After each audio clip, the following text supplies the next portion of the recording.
During Chanukah time, our sages instituted a special prayer that's inserted both in Birkat Hamazon, in the blessing after eating bread, and in the Shemona Esrei, in the main prayer. And among other things, we mentioned there that Hashem gave many into the hands of few, strong into the hands of weak. Of course, the Hashmonaim were few in number, relatively speaking, to the Syrian Greeks, and they were much weaker. They didn't possess all the necessary war skills, and still they were able to win. But what's interesting is it also mentions that Hashem gave wicked into the hands of righteous, and a few similar expressions are used. There are really 5 expressions here used, and there are all kinds of explanations, but I was thinking about something that based on the writings of Rav Elchanan Wasserman.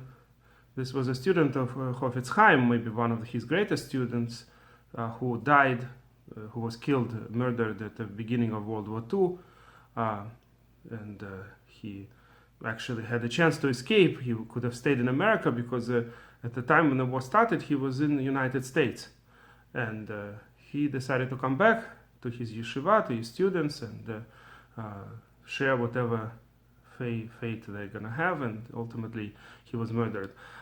Whatever the case may be, there are a lot of interesting ideas in his writings. Most of his writings, by the way, are very typical of yeshiva type of writings. He analyzes Talmudic passages, but there are some writings on general Jewish thought, hashkafa, and one of the ideas he has is that usually the wicked use methods that the righteous would never use. So that's why it's so much harder. When we're emphasizing that Hashem gave the wicked into the hands of righteous, is the emphasis here is that this is also not typical. Just like it's very difficult to win a war when you have only few people and you're weak, and the enemy is strong and has large armies, so too when you're following certain ways that the people who are righteous generally follow, it's very hard to win against the wicked, because the wicked have no bounds what methods they're going to use. And I was thinking that this makes a lot of sense, because we see this today also when Israel is fighting Hamas. I mean, putting the terrorists inside the hospitals, inside the schools, inside the kindergartens.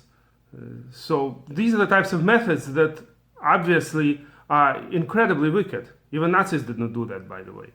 And of course, they're relying also on the media that is going to portray a certain way. What's going to be the title of an article? That Israel bombed the hospital. Right? They're not going to say that the hospital was actually turned into a war site. And even if they're going to say it somewhere in small letters, somewhere in the bottom, and they're going to make it as a claim, as that this is just what Israel claims, as if there is not enough evidence for this. But whatever Hamas says, and all their statistics and all their lies and propaganda, they're going to quote without any disclaimer. So these are the types of things that the wicked, the methods that the wicked use, both the Hamas itself and those who help it, which I think they share the blame fully. Just like among the 10 Nazis that were killed at the end of the war, there were only 10 Nazis that were actually officially during Nuremberg trials hanged after the war. It's not really a lot, just 10 out of so many wicked Nazis, and a lot of them basically were not really punished, at least in this world. Obviously, we believe that after the people die, they all have to answer for whatever they did. But only 11 Nazi leaders were supposed to have been hanged, but in the end, one of them committed suicide, so 10 of them were hanged.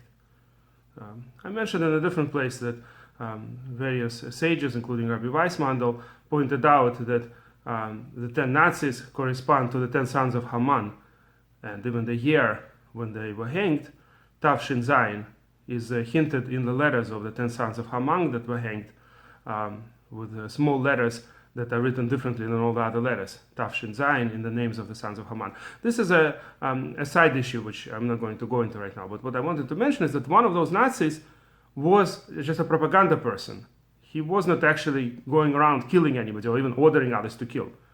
All he did is he was the head of some journal, some some propaganda tool called, I think, Streimer or something like that. There was some German journal that made the Jewish blood look different from everybody else's, because German people were quite cultured at that time. And it was hard to make them into the monsters that they became during World War II. This was completely unusual. You had to have a lot of propaganda. Hitler only had about 6 years of propaganda until World War II started. He came to power in 1933, and the World War II started in 1939. But using the propaganda tools, he made the Jews, in the eyes of the Germans, to look like they're like some kind of cockroaches that you could just destroy. And that's exactly what happened. A lot of these monsters that didn't have a lot of regrets killing the Jews. The truth is that they still, a lot of them had to drink a lot in order to be able to do it. They still weren't as easily persuaded doing it as, for instance, Hamas fighters. And in practice, they also did not torture the Jews in the same way as what Hamas did on October 7th.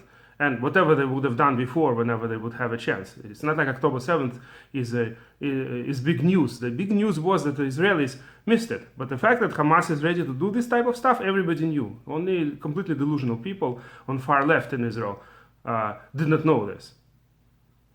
Today also there are some people in Israel itself, some Jews in Israel itself, that help the enemies of the Jewish people and promote that same propaganda, those same lies. This is not news either, because we know in the story of Chanukah there were some assimilated Jews that were more Greek than Jewish, and that actually were participating on the side of the Syrian Greeks against the Hashmonaim. In fact, the whole revolt started, actually, according to the books of Maccabees, when a certain Syrian Greek officer was trying to force the Jewish people to offer a pig as a sacrifice to some pagan god, and some Jew there was willing to do it, but Matityahu wasn't able to stand that, and that's how the revolt started. So there were always Jews. I come from the former Soviet Union. In the beginning of the Soviet history, there were Jews, what was called Yevseki, the Jewish section. They were the Jews who persecuted the rabbis, the yeshivot, killed a lot of people, exiled the rest to Siberia, whoever they could get their hands on. I'm not saying that the Jews are always ideal. There are all kinds of people in every nation, but the point is that the vast majority of Israelis today, even those on the left, realize who they're dealing with. Before, it was mostly people on the right that understood exactly what Hamas is capable of doing. Now, pretty much everybody understands it. But for those on the right, let's say for me, it was not a chidush. It was not something new. That when I found out what happened on October 7th, on that Simchat Torah, I was not surprised that Hamas was able to do it. I knew that they were worse than Nazis by far. What I did not expect is that the Israelis would be so unprepared and so delusional in their concept that Hamas wants to build something. Right now, all of their leaders, all of the people they elect, whether it's Hamas, whether it's Fatah, these are all terrorists, and there's nothing they can build. They can just suck the money from the rest of the world and prepare for the next round of battle against the Jews. That's the only things they were capable of doing at this point in time. That doesn't mean that the whole nation is flawed. Again, like I said, if just theoretically they would get different education, denazified, just like with Germans, I will hope that next time around the Arabs in Israel, the so-called Palestinians, this is, by the way, a very new term. It used to be that Palestinians were always the Jewish people. You could see it in any book that you take 100 years ago. If you see the word Palestinian Talmud, Palestinian anything, I see this all the time in English. Whenever the word Palestinian appears, if the book is 100 years old, it's definitely Jews that it's talking about. The whole idea of Arabs who started calling themselves Palestinians is a very new idea. It was needed in order to persuade the world that they have some kind of different status, that they have a separate nation, somehow different from all the other Arabs. So any family that lived in the land of Israel for 2 years before Israel was born, they're already considered Palestinian refugees. 2 years, that's all you need to be Palestinian. If some family moved from Lebanon to Israel 2 years before the War of Independence, and then they left Israel because the Arabs told them that they're going to kill all the Jews and they'll come back, and they left back to, let's say, Lebanon, and were not able to come back after they lost the war. Then they already considered refugees, them and their children and their grandchildren, and etc. forever. Unbelievable, right? A complete exclusion. No such law by any other refugees. All the other refugees are getting settled, but these refugees are specifically passing their status to all their descendants. And new people were born. And the whole purpose is to destroy Israel. Well, whatever the case may be, as I said, I don't think that the German people are worse than the other people, but they were completely brainwashed for a relatively short period of time, but that was enough.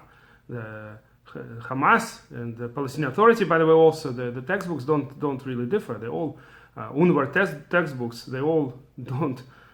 They're all the same. They all promote the idea that killing Jews is meritorious, and even the math problems there are about killing the Jews. How many Jews are left if so many were killed, etc. So the point is that as long as the propaganda will be removed, maybe they will have another chance. Maybe they'll be able to build a reasonable society. But for that, the propaganda has to finish.